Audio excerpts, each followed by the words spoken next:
ရန်ကုန်ကြည့်မြင်နိုင်မှာကားတဲ့ပုတ်ပွားသေးဆုံးနေတဲ့အမျိုးသားလောင်းတစ်လောင်း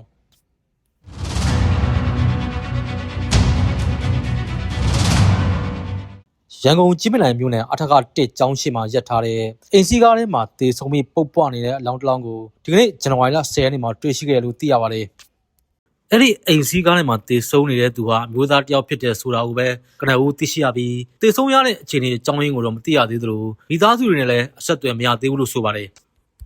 မျက်မြင်တွေ့ရှိတဲ့ရက်ကွက်နေထိုင်သူတယောက်ပြောပြချက်မှာတော့အဲ့ဒီနားမှာကားရထားတာကြာပါပြီဒီနေ့ကျမှစီပင်ဝန်ထမ်းကအမိုက်ရှင်းရာကနေကားနားမှာအပုံနှံရပါတယ်အောက်မှာလည်းသွေးကွက်ကိုတွေ့ရပြီးတော့အကြောင်းကြားရာကနေသေဆုံးနေတာကိုသိကြရတာပါကျွန်တော်လည်းကားနားသွားကြည့်တော့အပုံနှံကတအားကိုနမ်းနေတာပါရဲတွေလည်းလာရောက်စစ်ဆေးသွားပါတယ်လို့သိရပါတယ်